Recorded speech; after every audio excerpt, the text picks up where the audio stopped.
Please hang up and try again. Torah Resource presents The Rob and Caleb Show. All aboard! And now, from two sides of the same state, here they are, Rob and Caleb. What up and shalom. Welcome to the Rob and Caleb Show. My name is Caleb Haig. And with me as always, Rob Van Hoff. What up, Always. Rob? Always. What up, brother? What up? How's it going? It is going awesome. All right. God is good. God is good all the time. All right. Hey everybody, we're happy you're with us. We have had some great interaction with our listeners over the past week, and we're really happy about that. There's a lot of stuff I want to talk about today, a lot of stuff we want to talk about today. I will first have all of our listeners and Rob know that this show is officially the show that I have spent the most time preparing for. I actually you mean like this show, out of all the shows we've done, Out of all all- last year, out of all the shows we've ever done, I have prepared the most for this show. And I spent all of, so we record this show, I think all of so our we listeners. should expect a higher quality product Well, I wouldn't expect that. or more professional. No. use it. In fact, it wouldn't surprise me if it was worse. Because I actually prepared for it. But I've spent 2 full work days, probably about 16 hours preparing for this show. Yeah. And I prepared for the show all the way up until we... So at $2 an hour, that's let's see. Yeah, something like that. You do the math. You do the math. So last week when we closed out the show, I've been thinking I want to get our listeners, our loyal listeners involved a little bit more. You know with who the you show. are. You know who you are. That's right. And I've actually been listening to some other podcasts. I just gotta say, I think we're bringing our audience a pretty decent product. And I say that because I listen to like a couple of different products. I have one that's one of my favorites that I listen to. That these guys are great. But I listened to 2 other podcasts this week, trying to hone my podcast skills. And one of the podcasts, I listened to the first 10 minutes of it, but all this guy did was give his commercials of who sponsored his. It was all his intros of also brought to you by. It was awful. 10 minutes of that. I turned it off. Okay, anyway, let's move on. So we asked for people to interact with us a little bit. What we did was we asked for some show topics. We got some good ones. We got a couple of good show topics. We always like it when our listeners email us. So whether or not you disagree with us, agree with us, want to yell at us, tell us that we're wrong, it doesn't matter. You can always send us an email. And our emails are readily available on YouTube or, I'll give them to you anyway, chaig@torahresource.com and rvanhoff@torahresource.com. Okay, now that that's out of the way. One of the things that we did was we asked for sound clips. We asked for some sound clips. And boy, oh boy, did one person respond. We got some good sound clips here. Now, let me see here. I want to... bear with me for just a second. Okay, well, first of all, Rob gave us a sound clip. He just gave it to me today. And let's see here. I got to find... This is how many sound clips I have now. I'm having trouble finding stuff. Here's the sound clip that Rob Van Hoff has produced for the show. You're using coconuts. What? You've got 2 empty halves of coconut and you're banging them together. Very good. Very, very good. Oh. He's King Arthur's getting called out right there. Yep. That's true. Okay. So the other person who sent us sound clip. What I love, what the end of that clip that I didn't keep, I took off, is where King Arthur says, "So," and then he gets right back on his message. There was another sound clip. Oh man, what happened to it? Parks Rec. Sure. Well, I've got this one. I liked. Shomer Shabbos! Shomer Shabbos. Shomer Shabbos.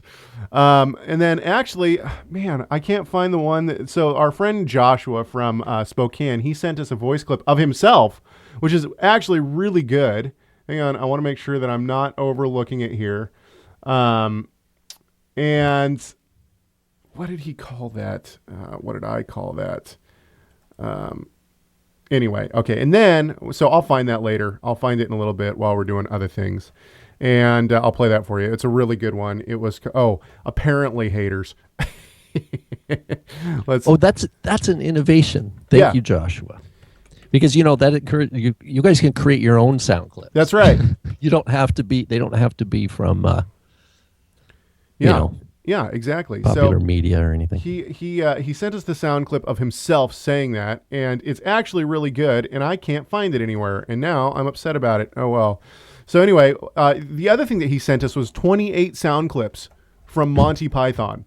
And some of these are really good. So, for instance, we're going to talk about a guy here soon. And that's weird because I sent my Monty Python clip. I had no idea. Caleb didn't tell me that Joshua had sent those. And so, I guess Joshua and I were on the same wavelength there. That's right. So, yeah. So basically, Rob pulled his clip from Monty Python. Oh, listener sound clips. Here we go. I'm sorry. Okay, so here's Joshua's original sound clip that he made himself. Feel free to do this, listeners. Feel free to make your own sound clips and send them in. Apparently haters. I like the accent on apparently haters. Oh, that's great. Okay, so he also sent us in a bunch, like 28, I think, sound clips of Monty Python, and we will be using these throughout the rest of eternity. You're not fooling anyone, Oh man, there's so many good ones here. So anyway, thank you very much for that. That's Joshua is the only person who sent us sound clips this week. However, I gotta give credit where credit is due. The Shomer Shabbos clip was an idea. My friend texted me and says, well, I need to get the Shomer Shabbos sound clip from The Big Lebowski, which he did. I cannot recommend that movie. It is definitely it's not appropriate. But that was a clip from that movie, and I grabbed it off the internet. So now we have it. So that was from my friend Steve down in San Diego. If you want a sound clip, if you want to hear a sound clip, you can always let us know. Send us, if you want to hear a specific sound clip, you can always let us know. If you want to hear a string of sound clips in a row, you can also let us know that. And if you want a specific sound clip on the show, send us the sound clip. Okay, let's move on to bigger and better things. We're going to have a competition on this show now, and I know that this is all the minor details. If this is your first time listening to our show, I guarantee you this is going to get really good here in a few minutes. But we got to tie up a couple of things here first. We're going to have a competition on this show. We're asking our listeners to send in ideas for bumper stickers. Okay, and down the road we're going to do a shirt contest, a shirt contest or whatever. But for now, it's bumper stickers. So the bumper stickers are your average size bumper sticker. I don't know what that is. It's like 4x2 or something like that. So the message has to go into that kind of size. So send in your ideas of what a good Rob and Caleb Show bumper sticker would say. And if you win, if we choose your bumper sticker to be produced, all expense paid. Yeah. No. You will receive a free Torah Resource mug, and you will also receive several of the stickers that you wanted produced. So, I mean, it's not a lot, but, you could get something free for sending in an idea. And it's a story you can tell your great-grandchildren. That's right. You can give them a couple of stickers down and say, the road. This was my brainchild. Okay, so there's that. Send your, and you can send those into radio@torahresource.com or my personal email address, chag@torahresource.com. So send in your ideas. We want lots of them too. If we only get like one or two ideas, how much fun is that going to be? It's not going to be fun at all. So send them in, or you can also post them on our Facebook fan page. Don't spoil the fun for everybody by not participating. Exactly. Don't be that kid. Fun spoiler. I don't want to play soccer. Okay. Apparently hater. Oh man, now I need it. I need that one. Oh man, and that can't be. Apparently haters. Oops, I've talked over it. No, you're fine. That's fine. Okay, here we go. So last week I said, now this, man, I'll tell you what, never say anything bad about homeschooling. I was homeschooled, people. I get it. Okay. I got several emails from people saying, how dare you say anything, because basically what I did, I wrote this little comment for myself so I could remember. Last week I made a comment that my grammar is not good, then blamed it on being homeschooled. It was a joke. I received a note. Well, and now I received several emails. Okay, from people. One from Mrs. Haig. No. No, but I received one from listener 24, and she was not very happy about that. She homeschooled her children, but this one I like the most. I received a note from one of our listeners. She asked me to not use her name. Okay, and she says, "quote he," and that's referring to me. He has no excuse. I'm homeschooled and I have good grammar and I'm from a foreign country and his mama has good grammar too. The person who wrote that is 8 years old. So one of our 8-year-old listeners says I have no excuse to blame my bad grammar on my homeschooling. I stand corrected. It was a joke, but I will not blame my bad grammar on homeschooling anymore. Okay. We had another write-in. This see how much fun it is when people write us and share interesting and weird stuff with us. I should probably open this up because it's worthy of being opened up. Give me a few seconds here, listeners and Rob, while I paste this into a... So basically, we got... I don't even know how to set this up because our friend Adam from Montana wrote us, and what's going on here? Sorry.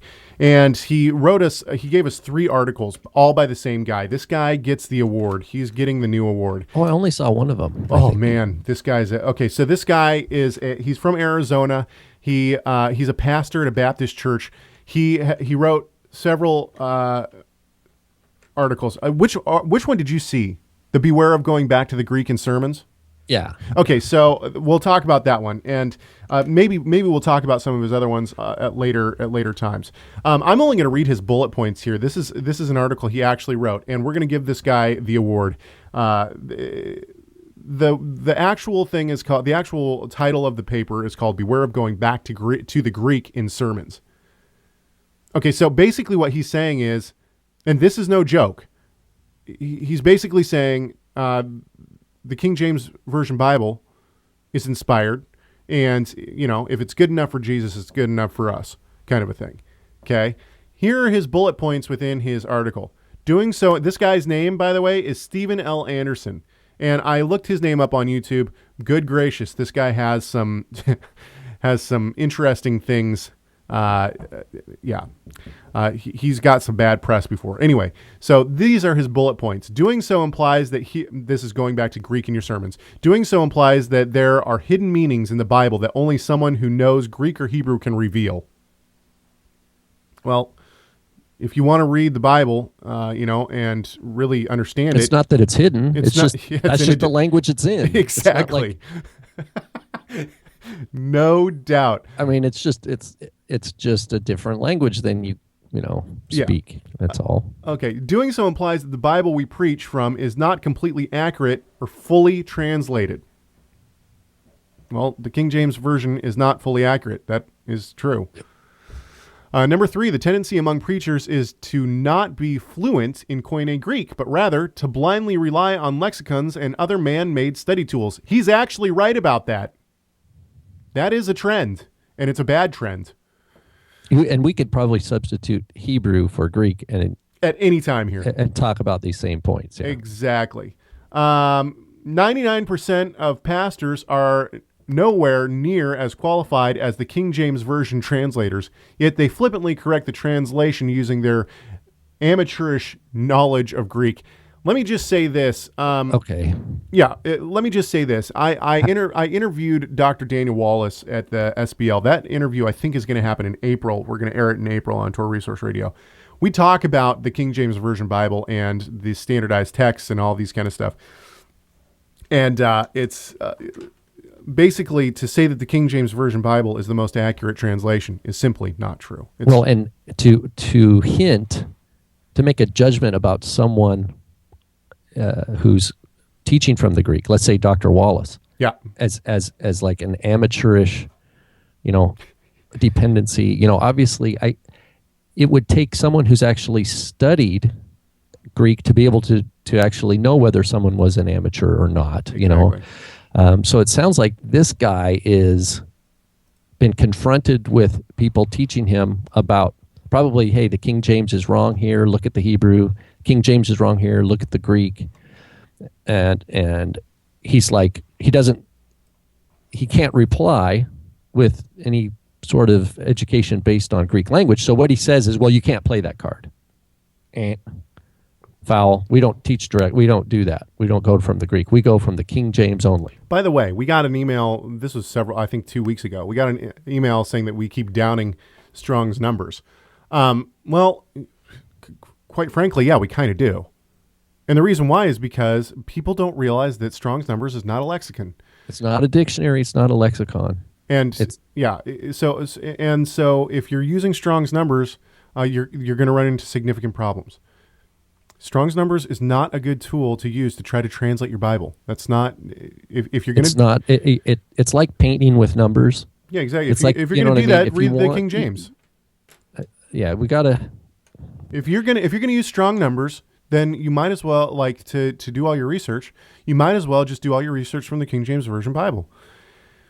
I'm sorry. And here's the issue. Here's one of the big issues. Using Strong's numbers a lot is for people who aren't willing to put in I understand that some people can't do any better than this, but using Strong numbers is for people who aren't willing to put in any time into learning the languages. What a lexicon does is it shows you the inflected, the different inflections and all that kind of stuff.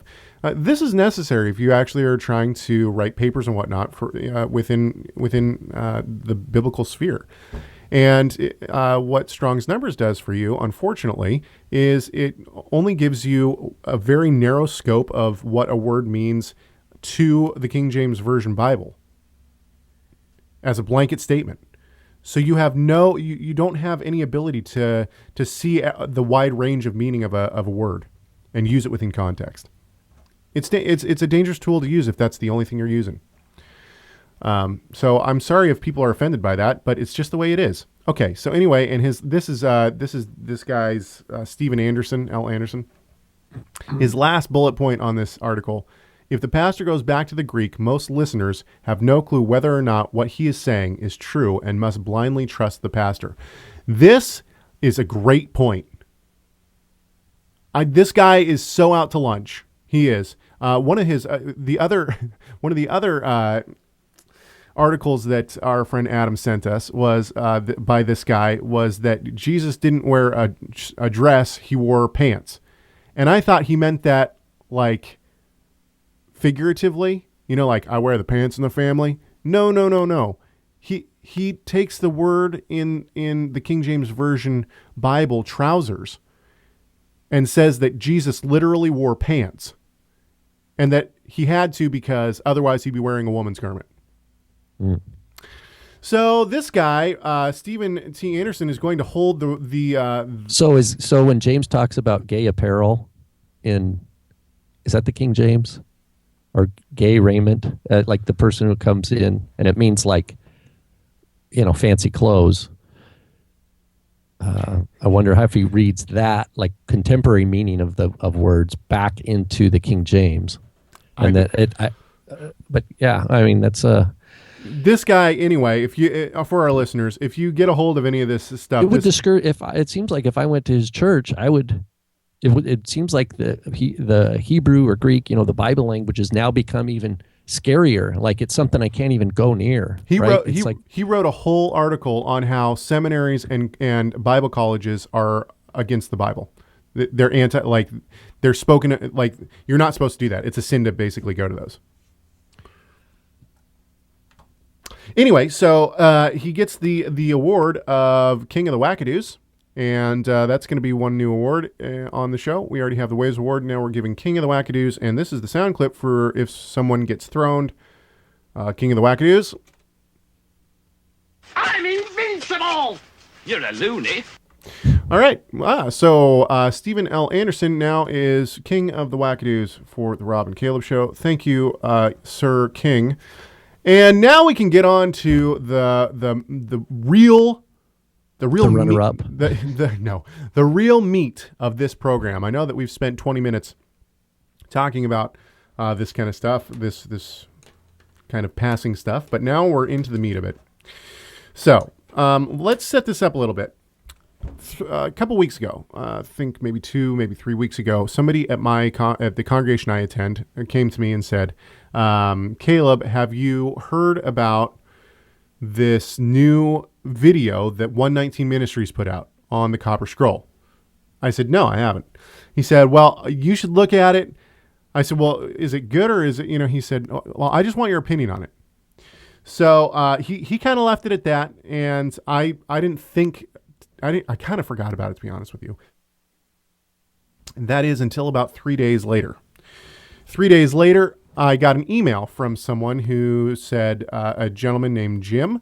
He said, I run a website. I really like your show. I would like to, if you would like me to. And he wasn't, I don't think he was trying to do anything except for just, help us out. So it was a very nice offer. He said, I really like the show and I would be willing to put a link on my webpage if you want to your show just to drive traffic to you. And I mean, wow, what a nice and wonderful offer.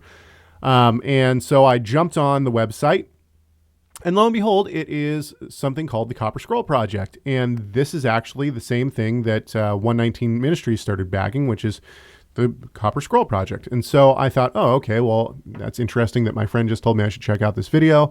And so I looked, it was more of an archaeological website kind of thing. And I wrote Jim back and said, thank you very much.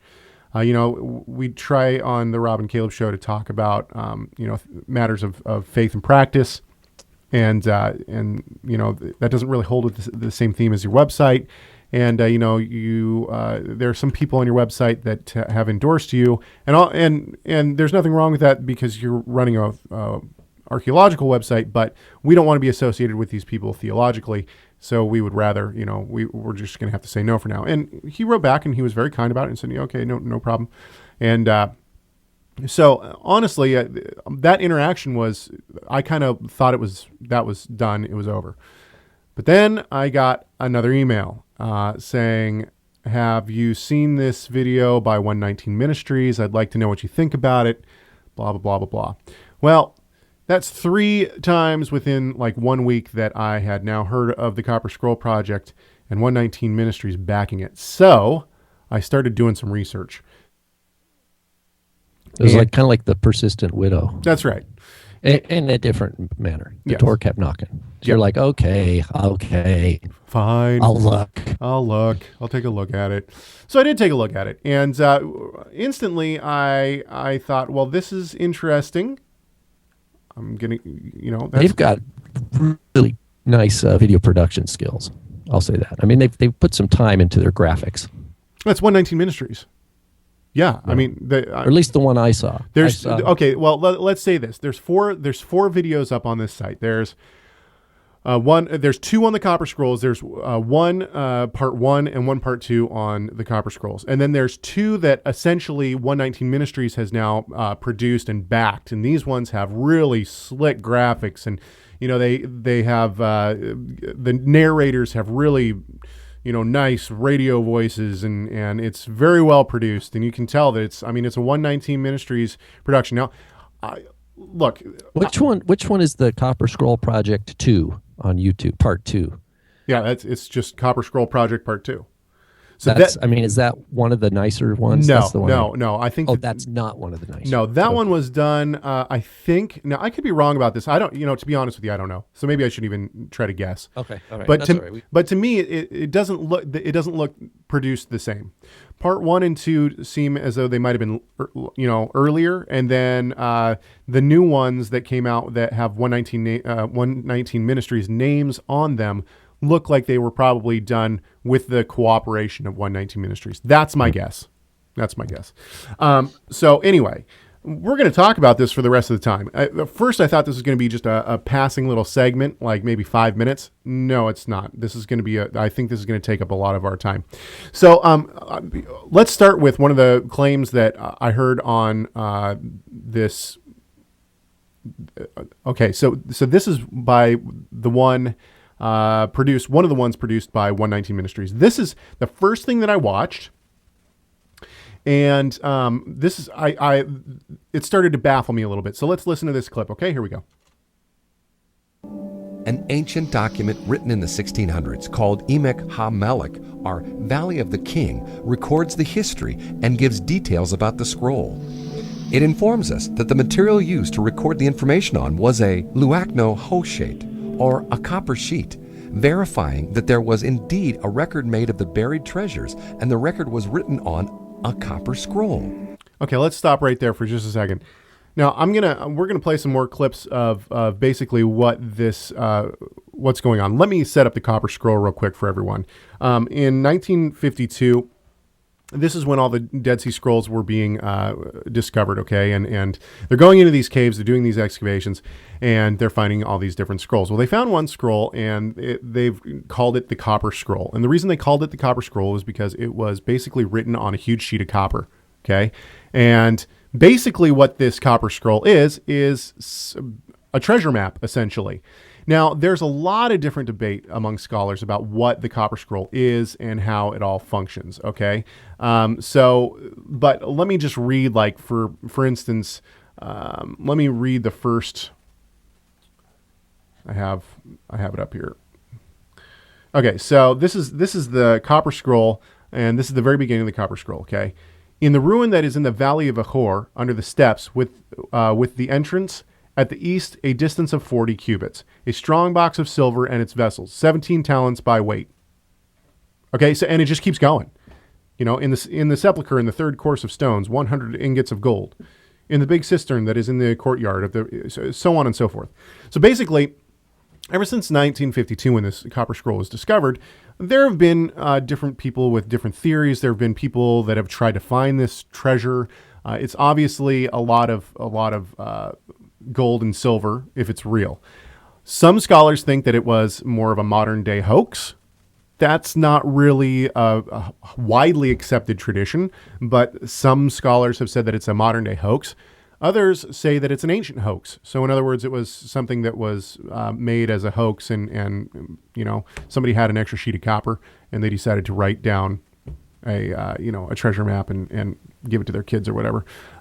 That's also pretty much, who knows? Some people say that it was Second Temple treasures. That has also pretty much been done, So no one really knows what this copper scroll is. I would say that the majority of scholars will at least admit that if it is real treasure that's out there from the copper scroll, that there's a good probability that it's already been looted. It's already gone. Okay.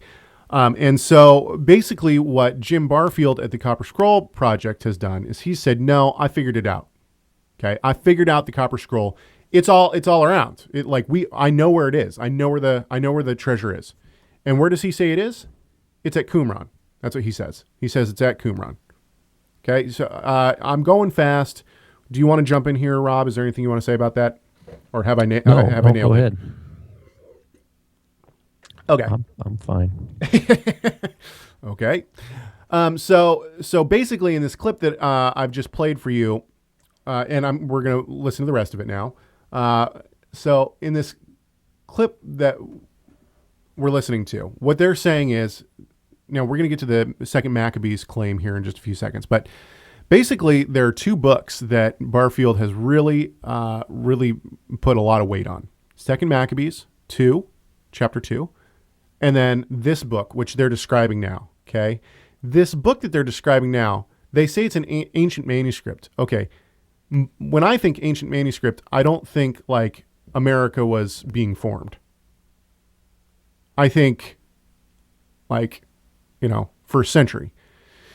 So the second book, not the second Maccabees, but the second book that they're talking about was 17th century. So 1600s, like, time of the Reformation.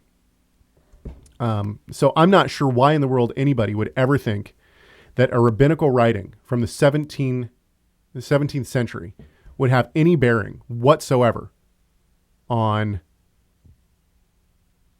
first century and prior events. To me, it's the rabbis making stories. So let's listen to this clip again. Okay. So keep that in mind. This is the book that they're talking about is 17th century. an ancient document written in the 1600s called 1600s, 17th century. Emek HaMelech, our Valley of the King, records the history and gives details about the scroll. So I'm assuming now that this is by 119, 119 Ministries is backing this. So I'm assuming now from this that 119 Ministries believes that this tradition has been passed down from generation to generation through the rabbis of this treasure. It's never been looted or whatever. And the tradition of Jeremiah hiding this treasure all the way until the 17th century. That's what I now have to assume from this clip. It informs us that the material used to record the information on was a luachno hoshet, or Okay, a let's copper pause. Can we sheet. pause for a second? Yeah. I'm the guy whose voice we're listening to. He's got a great voice, but I can tell Hebrew. He's like a stand-in guy Of course, he's probably because hired. it's not luach. It's not luach. Nahoshet. Melech. How did he say Melech? Or Emek. What did he say? Emek HaMelech. I mean, I can tell by his pronunciation. He's probably reading a transliterated. So the guy word got here. paid. It's not a big deal. I'm just saying. Come on. Yeah, I get it. It just okay. Sorry, I just had to No, say, it's okay. Just a minor footnote. Well, yeah, I get, okay, here we go. Verifying that there was indeed a record made of the buried treasures, and the record was written on a copper scroll. So, okay, I'm sorry to stop us again, but now our narrator has now told us that this 17th century document verifies that that something that Jeremiah did. By the way, Jeremiah, if you don't know, was 7th century BCE. Yeah. So the 600s BCE, before the Messiah came. Okay, so he's saying that something in the 17th century CE, after Yeshua, 17th century, verifies something from the 700 or 600 BCE. Okay, let's keep going. And not only that, a luach is not a scroll. In other words, a luach is a table or a tablet. Mm-hmm, yeah. I mean, and so he's taking this word from the 17th century document, luach, that means tablet, and they're glossing, it means scroll. But it doesn't mean scroll. No, luach is the word for the Ten Commandments, on two luchot. Tablets, Avanim, yeah. The two stone tablets. It's not two stone scrolls. I mean, luach means table, or it's where we get the word shulchan as a table, or luach is a calendar is called a luach. It's a table. Like a tablet. Anyway, that's just another side note. Okay, so we have a lot of clips to get through. By the way, this is going to be a lot of fun. Okay, At this rate, here we go. buried treasures, and the record was written on a copper scroll. No, it wasn't. The opening lines of Emek HaMelech goes on to describe who wrote the copper scroll and describes in more detail the. Okay, wait, hang on just a sec. So now our narrator has shifted. He's shifted. So now that he's used this 17th century manuscript. Yeah, without question. Without question, now it is the copper scroll that is mentioned. What's the on Doctor Who? What's the thing they time travel with? I'm not a Doctor Who watcher. They get in a phone booth, like the TARDIS or whatever. It reminds me of it's like we've just time traveled. Like yeah. Now all of a sudden grabbing pieces from all these different times and locations and then connecting dots. So now all of a sudden, it's exciting. Yeah, it's exciting, isn't it? Now all of a sudden, this is verifying the copper scroll. Okay, so listen to the wording now. Goes on to describe who wrote the copper scroll and describes in more detail the enormity of the treasures. It states, these records were written by 5 righteous men, Shamar Halavi, Hezekiah, Zidkiah, Haggai the prophet, and Zechariah son of Edu the prophet. If the manuscript is correct, it actually names 2 biblical prophets as scribes for the copper scroll. So when we look at a facsimile of it, we could be looking at the handwriting of the biblical prophets Haggai and Zechariah. Oh my word! Wait, hang on just a sec. Oh my word! So we could actually be looking at the handwriting of Ezekiel and Hezekiah. Or is that Haggai? What did he say? Who cares? Hang on, I got it right here. No, here's another one, and this is a bigger side note. Haggai, If Zechariah. the Isaiah scroll The word for scroll is Megillah, by the way. Yeah. If the scroll of Isaiah that we found at Qumran was in the actual synagogue that Luke tells us about, that Yeshua went in and read from the scroll, we could be looking at the same exact written document that Yeshua looked at and read from. I mean, we need to really, really just pause. You know what's going to happen now. Somebody's going to say that you're saying that, and it's going to come out that Rob Van Hoff thinks that the Isaiah scroll was the same scroll that Yeshua was looking at. I think I might write a book. Oh, good gracious. So anyway, okay, hang on just a sec. Let's really look at this.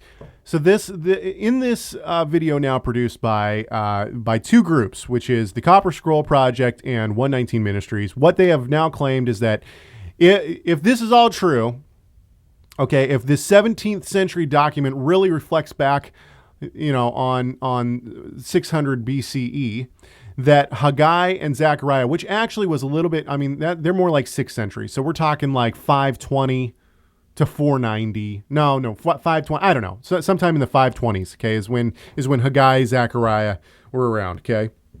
6th century, okay? So what they're claiming now they're putting this in people's minds. Oh, this could be written by Haggai and Zechariah. Well, it's really easy to see if this is true.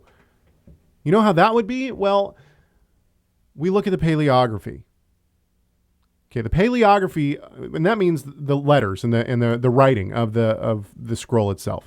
The paleography of the Copper Scroll is Mishnaic Hebrew, which means of the time of the Mishnah. Well, wait a minute. It's not paleography.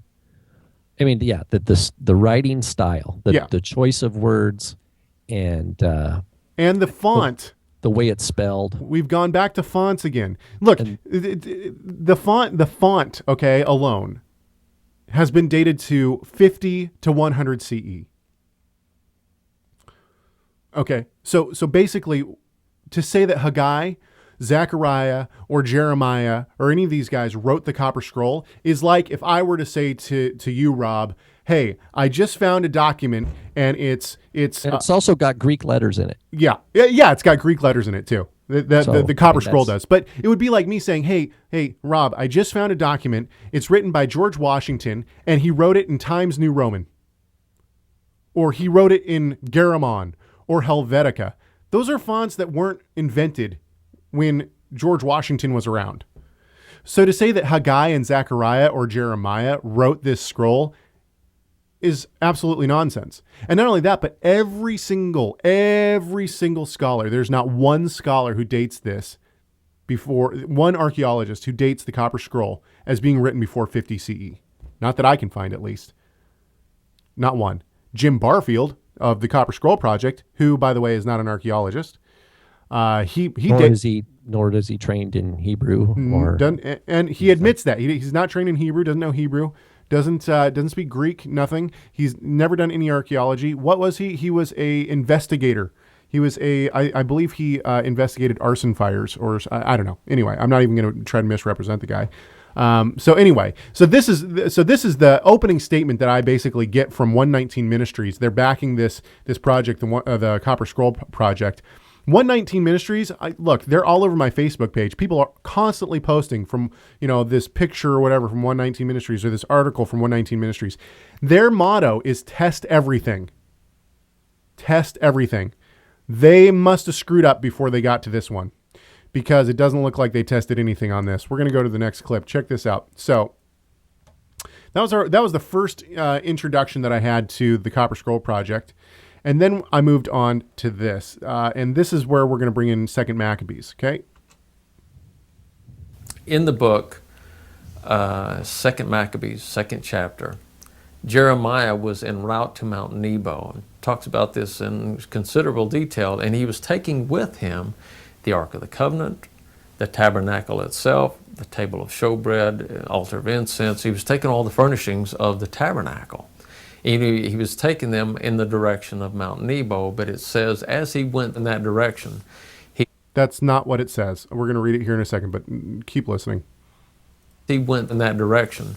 He found a hollow cave, and he buried these items inside of a cave. Well, if I'm correct, that same cave is very near Qumran, within 300 to 400 yards of Qumran itself, the complex.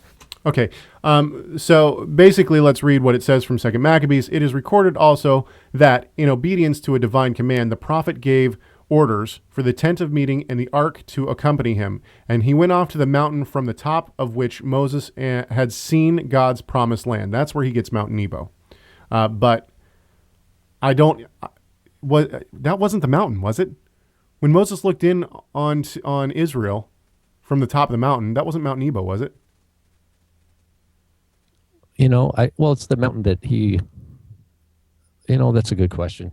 I don't remember. think it was Mount Nebo. Anyway, Mount Nebo's where tradition has him buried.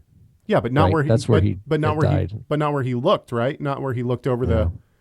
Anyway, okay. We'll leave that up to some of our listeners to figure that one out. There's a good Bible research question. Okay, so let's keep going. This is 2 Maccabees. Arriving at the mountain. We should look at the Greek. But Barfield in this clip, he says that he was en route to the mountain.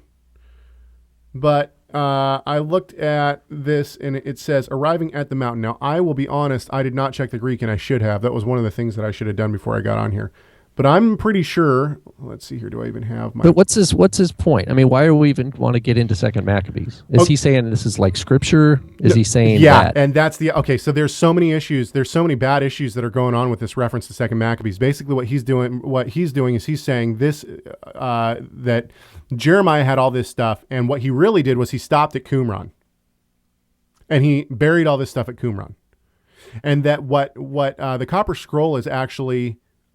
describing is the tabernacle and the temple artifacts. It's a treasure map to find all this stuff. And that it wasn't actually at Mount Nebo that this stuff was buried or this stuff was hidden by Jeremiah. But in fact, it was up at Qumran. Now, as I read before, the Copper Scroll starts out in the ruin that is in the Valley of Achor. Now, Barfield automatically just makes the decision for everyone that Qumran is in the Valley of Achor. This is debated by scholars. Some people believe it's north of Jericho. Some people believe it's south of Jericho. Some people believe that yes, Qumran is included in the Valley of Achor, but no one is for sure on this. But Barfield and 119 Ministries isn't going to tell you that. All they're going to say is, oh yeah, Qumran is in the Valley of Achor. So basically what Barfield is now saying is that 2 Maccabees is not only true, and by the way, I've done some research on this section of 2 Maccabees. This is widely debated because we know for a fact that within 2 Maccabees and this section that there are things that are not true historically. They screwed up. Whoever wrote it screwed up. And so I've read several different articles. So a lot of scholars say it's bogus, it's pseudepigraphic. That's almost, it's not for sure, but I would say it's pseudepigraphic no matter what. That means it wasn't written by the person who says, they wrote it. There's an article I started reading. This person, it's called Letter from Judah Maccabee to Aristobulus, is 2 Maccabees 1:10b through 2:18 authentic by Ben Zion Wacholder. Wacholder. He's a famous scholar. Basically, he says, well, who knows if it's real or not. It's but basically what he's saying is most scholars date it to 134, 154, I forget. And he says no, it was a year after that. That's basically what he's arguing in this paper. 128 pages. So basically what Barfield now has done is said that not only is 2 Maccabees 2 historical, but that it's, like a real document that should be listened to, but that it's true. There's reasons that 2 Maccabees is not in our Bible. It's not scripture. We can't tell if it's true or not. We don't know if it's right or not. Some scholars believe that 2 Maccabees is basically just something that someone wrote to try to bolster the spirits of the Jewish people.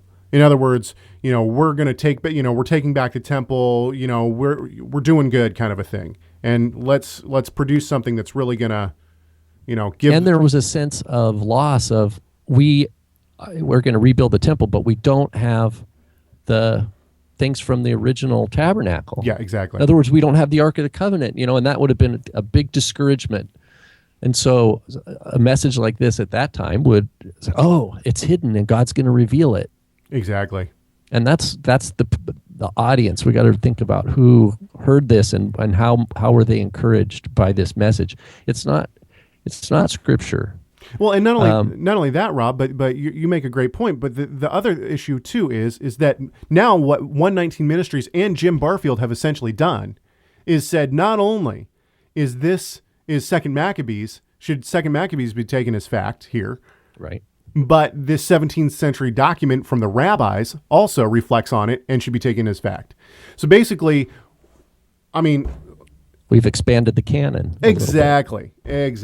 Okay, so now that people have an idea, so I want people to understand this claim that Barfield's making and the Copper Scroll Project is making. They're making the claim that the Copper Scroll, a document written probably 50 to 100 AD, after the death of the Messiah.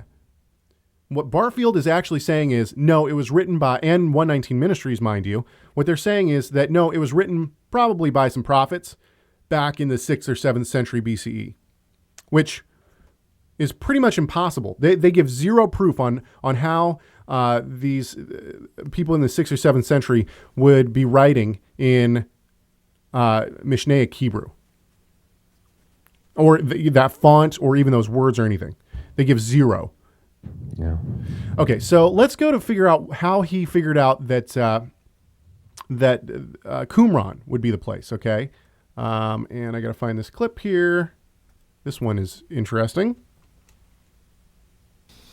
And I used what is called a triangulation. Used it whenever I was a combat helicopter pilot, identifying a point to give coordinates for an airstrike or an artillery barrage. What we did was we would go to one location, shoot an azimuth, go to another location, shoot an azimuth, back at the same point, and then it would triangulate. Well, I use the same process on the Copper Scroll. What I want people to understand here is what he's saying is he took the point from, I think, Jerusalem, and then drew a line to Mount Nebo, where Second Maccabees says that that Jeremiah was going, or does it. And then he drew a line back, and then he just made a triangle. He made a triangle out to a random, basically a random point, which was Qumran. And that's where it was buried. That's where the treasure was buried. So there's no rhyme or reason why he would say that Jeremiah would triangulate anything, or that he would go off path from the mountain that far to Qumran. There's absolutely no reason why this would happen. Well, you look at Jericho as it is mentioned in the book of Nehemiah. It's to the north. Then directly to the south of there, right next to the Dead Sea, you see Qumran. And then to the far right, just to the east of the Dead Sea, you found Mount Nebo. Well, now you can do the triangulation, and it brings it right back to Qumran again. See, so once again, there's I'm not following. I don't understand that. Why a triangulation? See, but that's just it. Is that, to me, all he's doing is he's putting these smoke and mirrors up. Oh, look, I did a triangulation. Everybody's like, oh my word, this guy he flew Apache helicopters. He must know what he's talking about. What? Why in the world would that? Why in the world would a triangulation give any bearing? We should move forward, because we've got to get just to the Hebrew, and we haven't even done that yet. That's the part that I looked at, and I'm just like, you're revving to go here. Okay. Okay. So, I think everyone should be caught up to where we are. Okay. Let's go to the steps at Qumran. So this is where Jim Barfield's theory completely falls apart. But of course, 119 Ministry. Well, it's already fallen apart. If you've been keeping up on this, it's already fallen apart. But 119 Ministries didn't catch this, and this is my favorite. This is my favorite thing. Why in the world would 119? Okay, here you go. as you look at the map, it says under the ruins in the Valley of Achor. It also says at the steps extending east 40 cubits. So what I did was, as I looked at the map of Qumran, and you understand this as I began, and I looked for steps heading east. Well, there's only one set of steps in this whole complex that goes in the easterly direction, and it also said that they are 40 cubits long. And what I did a simple measurement and tested it, and sure enough, the thing was practically 40 cubits, or as close as I could tell, based on the measurements that I had available. Okay, so now what Barfield has now done is he's tied himself up. He doesn't realize it. But to say that Jeremiah or anyone in the 6th or 7th century, okay, now this is the Iron Age. 6th or 7th century is the Iron Age. What he's saying is that people hid all this stuff. But what he's doing now is he's looking at a map of Qumran in the 2nd century. So what he's doing is he's saying, oh, I found these steps. And so these steps faced east, and they're 40 cubits long. What he doesn't realize is that they weren't there when Jeremiah or Zechariah or Haggai was there. In fact, this book, I love my dad's library, by Hirschfield, it's called Qumran in Context, Reassessing the Archaeological Evidence. He says this, he says, we know nothing of the appearance of the Iron Age Qumran, but its location at the most strategic site between Jericho and En-Gedi must have made it important. So, in other words, he's saying, yeah, there was probably something there in the Iron Age, but we don't know what it was. We have no clue what it was. What we do know is what the Essenes compound looked like. The Essenes were in the 2nd century BC. Okay, so what Jim Barfield now has done is he said, all these people in the 6th, 7th century / 7th century, we're not sure which one he's taking, Jeremiah or Zechariah or Haggai here. Jeremiah came and he's going to hide all this treasure. And he saw this staircase, which wasn't there until the 2nd century. And he said, I'm going to hide it under the staircase. And then he wrote down, I hid it under the staircase facing east. Well, that staircase, 2nd century. So it's impossible that Jeremiah would have seen that staircase and written about it. Do you follow me on that, Rob? Yeah. It's if that. Yeah, I don't know, man. I don't know how stuff like this gets a lot of momentum, except for the sensationalism. Let's this idea of mysterious. I mean, I looked at the website and it talked about this mysterious history, and it has this look and feel of treasure hunt, and uncovering. Sensationalism. Reminds me of like National Treasure. Nicolas Cage could find this. Ladies and gentlemen, let's wake Rob Van Hoff up a little bit. We're going to move clips. I'm going to move down 2 clips. Okay. Here's a clip for you, and this is one that really got Rob going yesterday when I had him look up the Hebrew on this. So this is the Jim Barfield explaining one of the points, one of the treasure places of Qumran. Here you go. L57, placed under the steps of the highest building of mass feeding of the young, where the wives and sisters give sustenance, there are 90 silver talents. Okay, we are going to stop it right there. This clip is okay. This is the only thing I've watched. Okay, it's in the YouTube. It's on the Copper Scroll Project Part 2, starting at about 5 minutes 11 seconds, and it's got the Hebrew text up there in actual. It looks like they reconstructed the actual script. So it's Qumran script of Hebrew below. And now he doesn't tell you, he just says L57 or whatever, but that's the location plots that they're talking about on the geography. For those who have, it's actually from the Qumran scroll, it is column 12, starting at line 4. Okay, hang on just a second. Let me set this up real quick. I asked my dad, I said, hey Dad, I have read the Copper Scroll. By the way, I had to read the Copper Scroll twice now. looking for this specific reference. Now, I was reading it in the English because I don't read Hebrew that fast. So I'm reading it in the English, and I can't find what he's talking about anywhere. So I go in and I search for 90 talents of silver, which he quotes. Nowhere. Nothing. I search for wives. Nothing. I search for daughters. Nothing. I search for children. Nothing. Okay, so I get my dad. I say, Dad, come here. I need you to look at this Hebrew. I need you to find this for me. So he looks. Sure enough, he thinks he found it. I look at it. That can't be the place. So then I call Rob and I say, Rob, look at the Hebrew. Tell me if you can find this. Go, Rob. So yeah, so it's in it's column 12 of the Copper Scroll, and the Hebrew that they have on the screen there at 5 minutes 11 is actually accurate. It's spelled right. It's spelled correctly. So it's not a problem in the Hebrew text they have at the bottom, but the English translation is not a translation. It's horrific. It's nonsense. It's nonsense. And I even consulted our good friend Marty Abeg's translation, as well as the Garcia Martinez translation.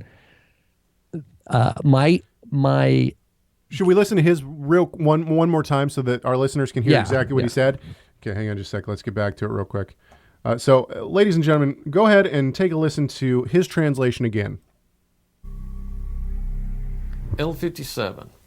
Placed under the steps of the highest building of mass feeding of the young, where the wives and sisters give sustenance, there are 90 silver talents. Oh, so my placed gosh. This is horrible. This is so wrong. This is almost a Hoff goes off. First of all, should we get the music ready? Yeah, let's do it. Oh, okay. Hang on. Let's do it. Oh, man.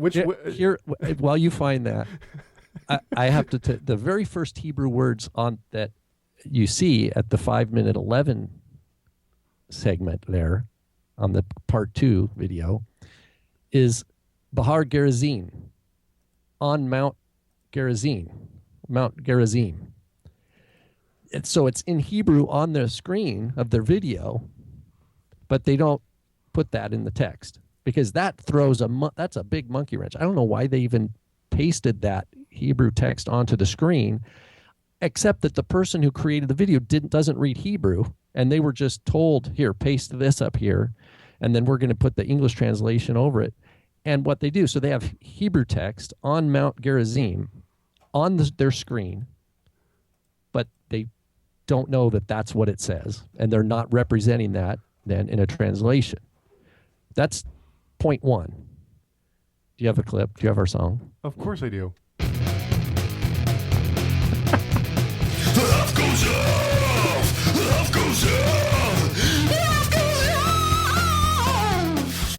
Okay, so whoever created this video, learn Hebrew, or get people who know Hebrew, and don't sell a bunch of junk like this using your fancy video skills. This is horrific. It says on Mount Gerizim on your video in Hebrew in the lower right corner at 5 minutes and 11, or right around in there. So that but yet the translation you give does not even give that. So right off the bat, you're representing to people who don't read Hebrew that what you're giving them translates accurately what you're showing them on the screen below in some font that they don't even probably recognize. Even those who know the Hebrew alphabet probably have difficulty with it because of Qumran, the different ways the letters were formed in the Qumran scripts. Not only that, you've invented words. This mass feeding of the young where wives and sisters give sustenance, this is absolutely horrific. It's not there. The only thing I can imagine you're doing is you're taking words out of the text, like shida, and you're looking in your Strong's Concordance and you're seeing that it means concubine somewhere way back in Songs of Solomon or somewhere. And so you get wives, when in fact, if you looked at the Qumran corpus how that word is used in Qumran, you'll understand that, oh my goodness, that it means a chest. Or another is this word sisters. Well, I see that you see the letter Aleph Chet Tav and you're thinking achot, which is also horrific because it's just a modifier of shida achat, one chest. That's all it is. This idea of mass feeding of the young is made up. It has no meaning. It has no place in any translation of the Copper Scroll. So you're misled, and at misleading. worst, you're misleading other people. You're misleading people who are find the ancient Hebrew alluring, and this idea of temple treasure alluring, and you're using video and all this kind of stuff to sell something that is nonsense. And you gotta drop this, and you gotta tell people that you were wrong. Okay, let's read real quick. Let's read. And the 90 silvers, it says 90 silver talents. It's not 90. The word 90 is not there.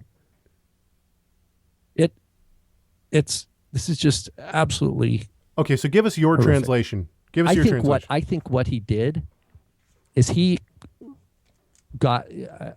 consulted someone who's like into Hebrew word pictures, maybe, who does not know Hebrew, who's taking these and they're inventing meanings. They're inventing words, inventing a translation based off hunches, by looking at some of the Hebrew letters that are used and just saying, oh, I think it means that, or I think it means this. Play the other clip at 9:02.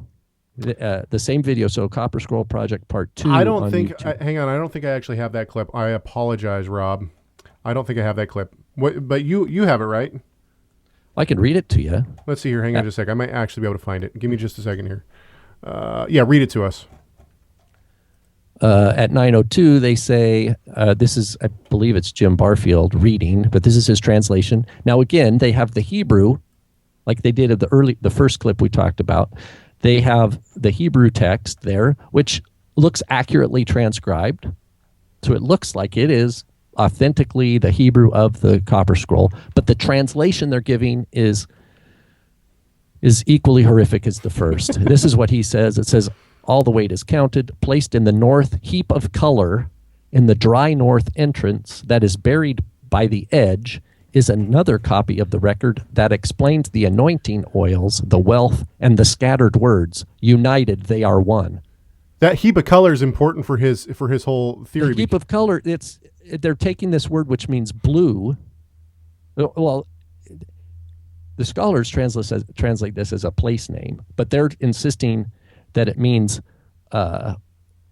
color or something, which is just odd.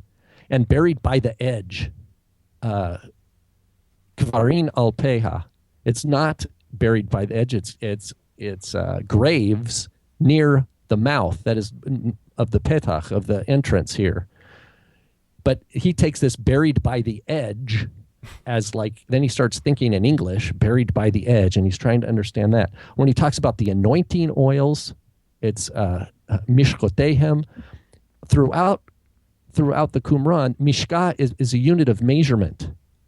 It's not anointing oil, but he doesn't understand that we're talking about measurements here, and he translates it anointing oils. There are so many problems here. There are so many problems with this translation that they're selling that it makes me angry. I don't know how many people have given money to this effort, but they're deceived. They are deceived. And if Jim Barfield, either he's been sold a bill of goods, in other words, he's bought someone who's teaching him that that's what this Hebrew means, and he's been deceived, or he's making things up and deceiving people. I mean, there's no other way to slice this. Ladies and gentlemen, this has been... And then this last bit, united, they are one. Unite. He's not Achad done. ve'achad. It's just it's a common Hebrew phrase. Just means item by item or each one. But it's like united, they are one. It reminds me of kind of some of Andrew Gabriel Roth's translation of the Peshitta New Testament. I mean, it's wrong. And this guy obviously is not looking at the top scholars of the world who have done the work to translate the Dead Sea Scrolls. He's trying to reinterpret as if these are, trying to come up with these alternate translations. And his audience, it's funny that we talked about this preacher earlier, this King James only guy. But here's a time where I kind of agree with one of the points that pastor made, is that here's a situation, a perfect situation. This guy's raising, I don't know, thousands of dollars, I have no idea how much money he's raised.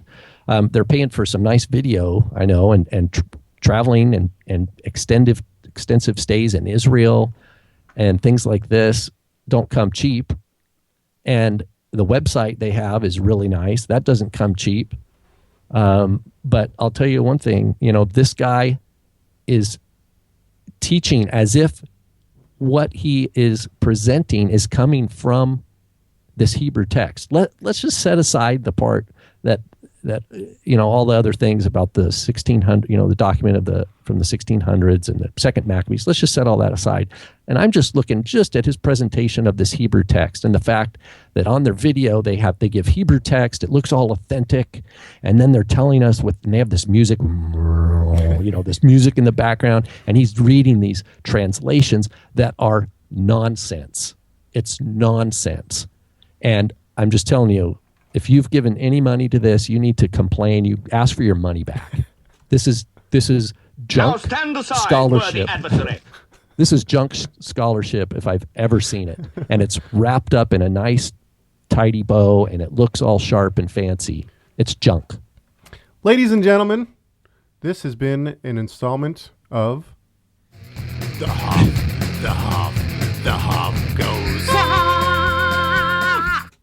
All right.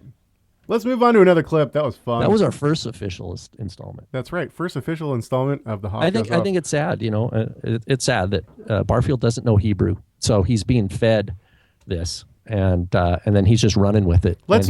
He's misled. Well, now it's sad. Now it's not just Barfield. Honestly, 119 Ministries has lost all credibility whatsoever in my mind. Yeah, I can't believe that I don't know anything. It's just weird that other ministries, particularly ones that seem to be messianic or teaching Hebraic background, Hebrew, that they wouldn't actually look at something like this and investigate it. I mean, they're doing speaking engagements with him now, and you know who else is on board with this? This didn't surprise me at all. Joseph Good is also backing this. Well, another Hebrew scholar. Oh, yeah. We talked about. Some people are going to think we're being harsh. We are being harsh. Why? Because this is not something that was in private. This is something that they're asking for money.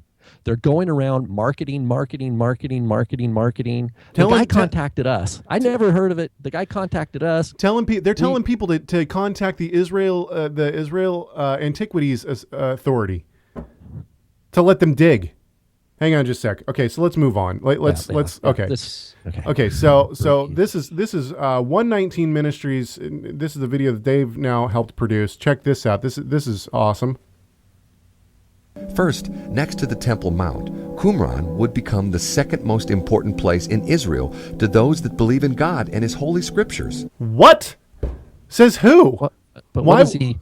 Why would Qumran become an important place to Jews and those who believe in God? Qumran was not an important place at all, except for the Essenes. But not only that, there were more Essenes outside of Qumran than there were in. If we take Essenes as being those that lived at Qumran, that's a hypothesis. That's not even for sure. It does seem very plausible and likely, but we can't prove that matter of factly. But even if we grant that they were Essenes, there were more Essenes from that other evidence that we even know of Essenes. Most of the Essenes lived, they were scattered in networks like cells, basically throughout the land. Jerusalem was the epicenter. The Temple Mount was the epicenter. Qumran was to be honest, if it was the Essenes, it seems as though they were kind of the wackadoo sect out in the middle of the desert. It was Well, not. anyway, so what are they talking about? What's this clip from? What are they trying to? Go ahead. Okay, here we go. First, next to the Temple Mount, Qumran would become the second most important place in Israel to those that believe in God and His holy scriptures. Untrue. Okay, Paul. Qumran That's like would- say, so. In other words, here's like the Apostle Paul's in Jerusalem. He's like, okay, if someone came, we time and travel, we go back. Apostle Paul, can we ask a couple questions? He's like, yeah, sure. We'd say, what's the most important place in the land? Oh, that's easy, right here, the Temple Jerusalem. Mount. Yeah. And then we say, okay, number 2, go. Qumran. Oh, that's easy. Qumran. Qumran. I love God. I believe in the sanctity of scriptures. Qumran is the Qumran, number two place. And why? Why is that? That's why he No went one- there. I think he went. I think we actually just recently discovered Paul's letter to the Qumran. Don't do that. Don't do that. It's in Aramaic, Okay. and it actually really sheds light on a lot of interpretive issues. People are going to between- believe you, man. No, I'm serious, because he uses the phrase "works of the law" in Galatians and in Romans, and in 4QMMT they use Works Maaseh of the HaTorah, law, which yeah. means works of the law. I think Paul Now we know. and so it was the second most important place to Paul. Okay. For those who might not know, Rob is obviously being facetious. Let's keep going with this clip. So they've said that Qumran was the second most important place to those who love the Bible in the first century, which is totally untrue. God and His holy scriptures. Qumran was so important that those that laid out the floor plan designed the exterior of Qumran and its prominent features to mirror the holy city of Jerusalem. That is debated. That is highly debated. We could say the same thing about the Jews in Egypt that built a temple. Yeah. They built a temple in was it Leontopolis or something like that in the Second Temple period. They built a Jewish temple in Egypt. But They even- modeled it after the temple. But even then, he's talking about the Essenes, which is the second century, like 200 BCE, not 700 and 600 BCE. The floor plan that you see now on top of Qumran was not around in Jeremiah and Zechariah's time. Each of the locations named in the yellow portion of the graphic here are directly from the Copper Scroll, and the image in white is Jerusalem at the time of Jeremiah. Notice how Qumran's major features match Jerusalem amazingly well.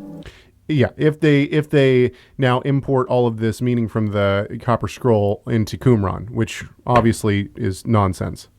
Is it possible? So wait a minute. So basically, this is, if I'm hearing this right, because I haven't heard this clip. It's basically, wow, we've identified some sort of structural or architectural or design parallels that are what we kind of reconstruct ancient, First Temple Jerusalem being. Therefore it's holy and it's important, and is that the idea? Is it just That's the idea. what? So basically, Okay. I mean, Okay. here's what they're doing, okay? They're setting up all these straw men and trying to make it sound legit. Okay, so let's listen to the end of the clip. Notice how Qumran's major features match Jerusalem amazingly well. Is it possible that this is a coincidence? Is it possible that the men of Qumran designed it to look like and even bear the same names and functions as the ancient city of Jerusalem? See, now, Rob's absolutely right. Who cares? Who cares if they did? What does that, I mean, what does that do for the Copper Scroll project? Nothing. It doesn't do anything for them. Let's move on. Go ahead, Rob, please. No. Okay, here we go. This is another clip, and this is also from the 119 Ministries video, one of the 119 Ministries videos, and this is where they try to kind of put all this stuff together. Okay, here we go. There are many reasons that lead us to believe that the Copper Scroll is talking about Qumran. Consider some of the locations in Qumran given by the Copper Scroll. Location 1. Under the ruins in the valley of Achor, at the steps extending east, 40 cubits long, are silver service vessels weighing 17 talents. We've already talked about this. Valley of Achor, maybe Yeah, not. that's the same book. Yeah. Vessel. Sorry, the same word that this vessels. Yeah. So Or what did he say? Did he say a box, a silver box, or what did he say? listen to it But again. that's the word that they translate wives later. So it's here it's a silver box. Later, it's wives. Later it's wives. And by the So- way, did we ever finish that clip? no, that's fine. We need to finish that clip. Hang on just a sec. And the reason we need to finish that clip, listen to this. This is okay. So we're gonna listen. Don't go off No, again. I thought we didn't have that clip. But, I'm talking about the one at 9 minutes is the one I read. Listen to this though. L57, placed under the steps of the highest building of mass feeding of the young, where the wives and sisters give sustenance, there are 90 silver talents. Okay, hang on. It says placed under the steps of the highest building. First of all, no, it doesn't. But listen to so according to his translation, let's pretend for a few seconds that this is his translation, that his translation is correct, which it's not. It's total nonsense. But according to his translation, the treasure is placed under the highest building. Okay, so where would the treasure be then, Rob? If it's placed under the highest building, where would it be? Well, it says, but let's see. Hang on, just give it to me. Where would it be? Under the highest building? Would it be under the highest building? Yeah. Okay. Now listen to what he does here. Listen to this. So according to him, the scroll says it's placed under the highest building. Highest building at Qumran is what is referred to this day as the scriptorium. Oh, okay. So it's referred to as the scriptorium. What does that mean? It means that the treasure is under the scriptorium. But the other building that is large is the building which would have been considered the treasury. Okay, so wait, is it not under the tallest building? It's under the second tallest building then. Okay. The pyramid with the missing top, if you will. Okay. But the only steps at Qumran that extend upward are the steps at these two large buildings. It's almost in between the two buildings. Okay, so wait, hang on. It's not underneath the tallest building. It's not underneath the second tallest building. It must be underneath the stairs in between the two buildings, right? But the kitchen area Oh. is just a short distance away. Okay. In order to feed that many children, What children? There were no there were children and mothers found bodies found in graves near Qumran. Many people think it was Bedouins, but certainly not the celibate all-male Essenes that many people think were at Qumran in the 2nd century. and if they fed them in the upper building, they would have wanted them close to the kitchen area. But it goes on to say this, that the mass feeding of the young, where the wives and sisters give sustenance, there are 90 silver talents. But that's The not, room- yeah, but that's not in the Hebrew. It doesn't say That's- that, but anyway, okay, wait, hang on just a sec. So now, But not only that, he's missing the biggest thing. The sentence that whole paragraph begins with two words that's on their screen there that they don't translate. Bahar Gerizim. the mountain On Mount Gerizim. Yeah, exactly. That's that's somewhere completely different. It's not at Qumran, exactly. So this is wherever all he nonsense goes anyway. After that, Is nonsense. But my favorite thing is that according to his translation, which is also nonsense, he says it's under the tallest building. But then he's like, oh wait, it's not under the tallest building. Second tallest. No, not under the second tallest building. Stairs between the two. But no, it's not between those two buildings. It's at the room.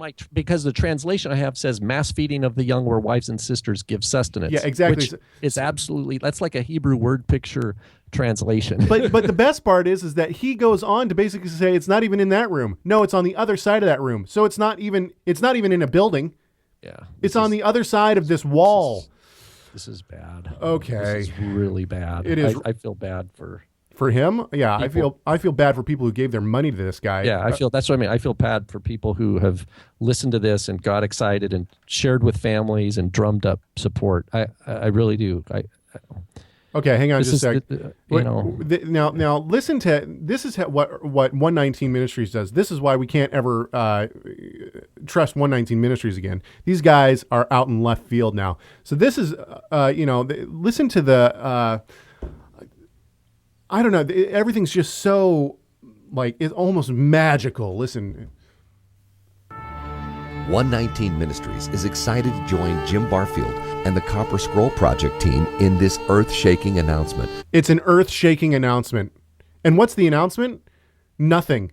They haven't said anything new. That will surely resonate around the world. By the way, Jim Barfield's been saying this since 2006, and so there's no new announcement. There's nothing new here. What are they going to say right here? Oh, keep playing. I'm on the edge of my seat. Research now joined with recent test results that confirm precious metals appear in the locations from the research. We can say the evidence for this find is now even greater than ever thought imagined. What research? They have not produced any research. They've not produced any tests that they've done. In fact, they're not allowed to do any tests up there. They've produced nice videos. I mean, nice looking. They've produced videos that have said that website. all archaeological digs and everything has been ceased since 2013. Yet right now they're saying that they've done all this new. They have all this new findings. That's totally not true. They have produced no new findings. It's time to discover the resting place of the Ark of the Covenant. What?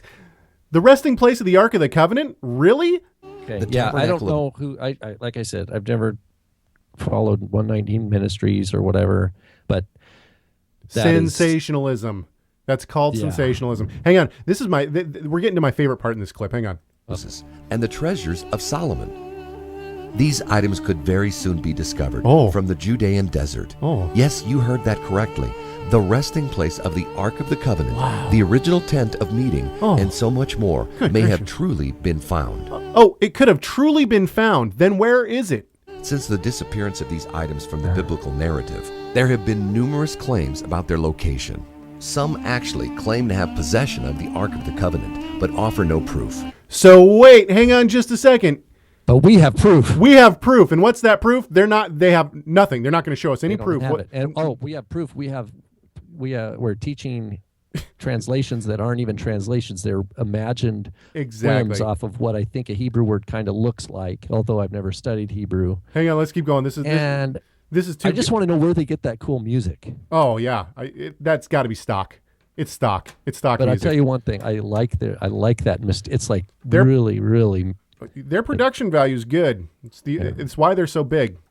All the while, several other places have been suggested for their location as well. While the theories to these locations may sound possible and even intriguing, they've offered no proof or any kind of evidence to work with. And neither have you! There's no proof and no evidence to work off of. In fact, just your videos alone disprove what you're saying. They are only theories or empty-handed stories with no verifiable evidence. Sound like something? These places include Ethiopia, South Africa, Europe, Ireland, and even a cave under Golgotha where Yeshua was crucified. Some even suggest under the Temple Mount. And in Qumran. The many years of research and recent validity of test results conducted by the Copper Scroll Project begs this is the time. Recent validity of... See, there is none, though. They have zero proof. We're going to keep moving on here. We got... I got two more clips. Okay?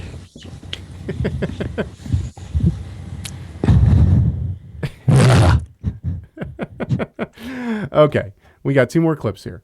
This is... Okay, this is where it's going to get interesting, okay? Well, it's not interesting yet. Oh, man. Well, yeah. You I don't know what just happened to your mic, but you just got super loud. Okay, hang on. I yelled.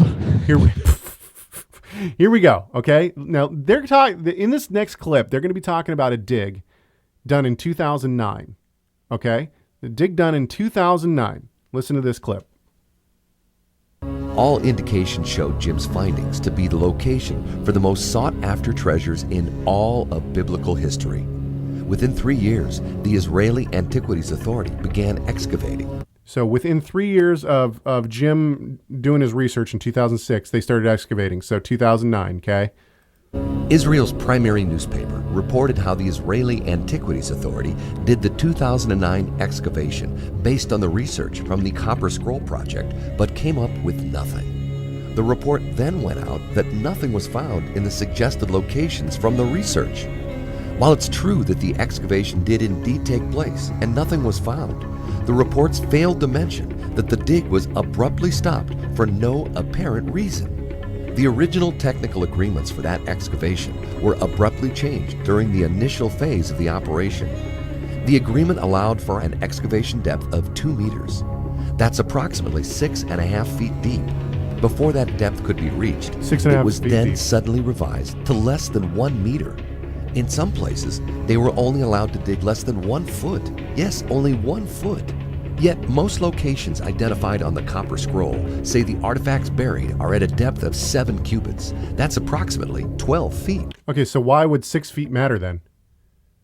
He said the initial agreement was to dig 6 feet, right? Or six meters. Or 6 feet. I'm sorry, 6 feet. But most of the treasure's at 12 feet. So hang on. Okay. This is my favorite though. Okay, so all that made it. You've had like 3 favorites now. Well, today. yeah, that's true. Well, that's because these are all really good. What's your real favorite? Well, check this out. So that right there makes it sound very legit. Like they were in Israel. They were digging with the Israeli. Like the Antiquities Department took their lead, basically. Yeah, exactly. Followed Barfield's lead. Exactly, and they were all part of this huge dig, and then all of a sudden they just cut it off. Conspiracy. Check this out. This is from a real archaeologist. This is from Dr. Robert Cargill. He's an archaeologist he teaches at UCLA. He wrote this in July of 2009. Now that exposition or whatever supposedly was finished in May of 2009. This is what Dr. Robert Cargill wrote in an article called "On the Insignificance and the Abuse of the Copper Scroll." This is a quote.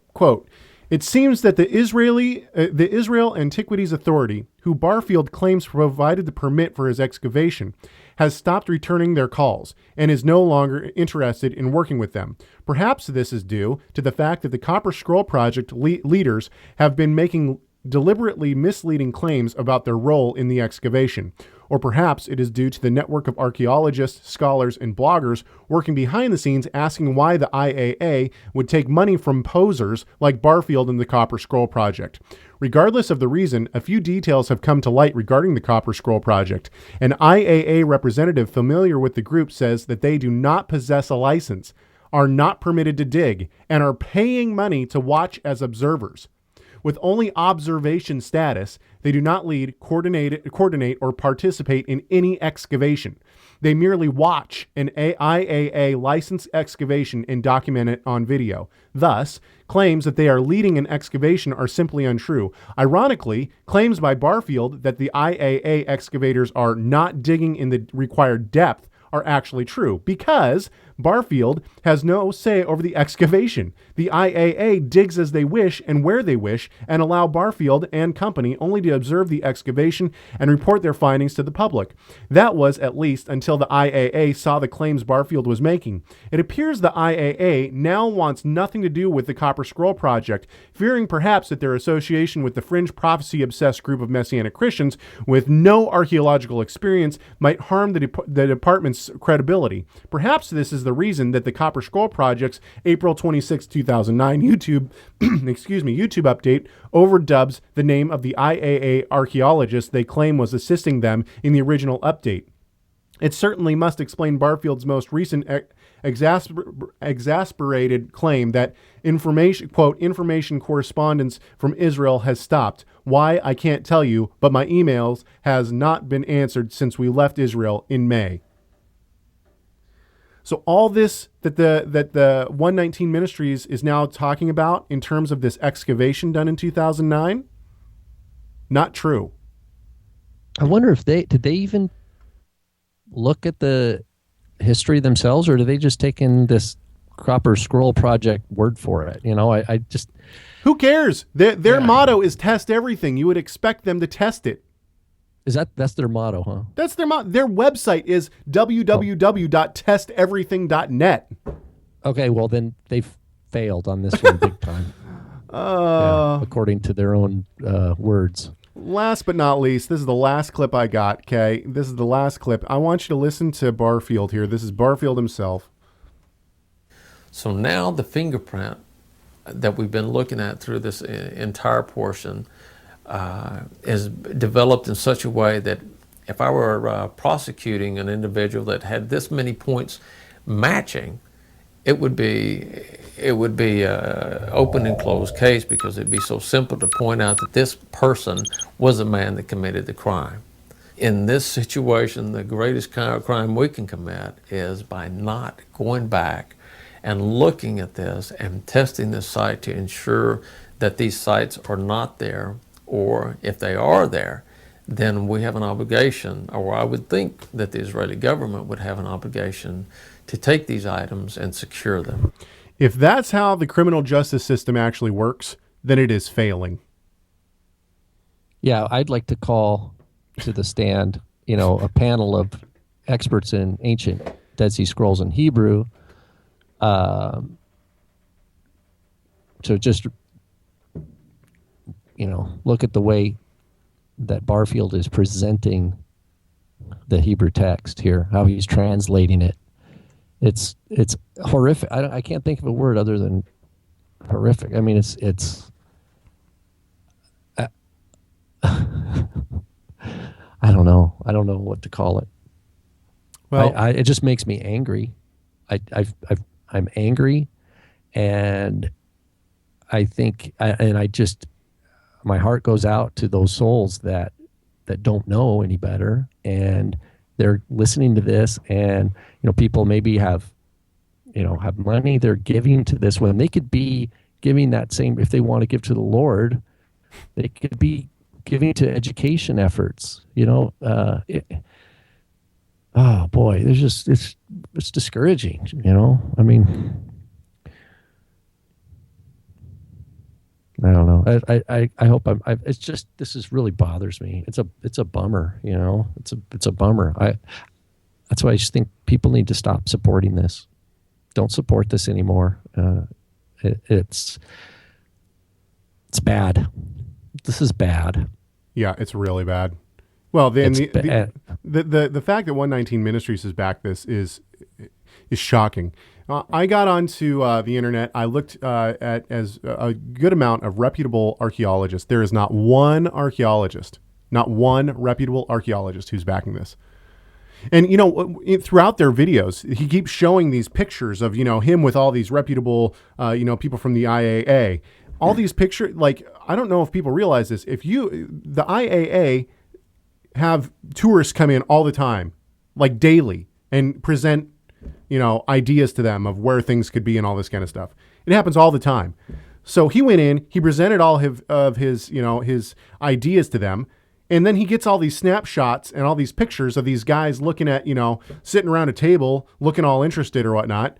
And then he says, "Oh yeah, look at this. This is what I've done. I look at all these reputable people who look super interested in what I'm saying."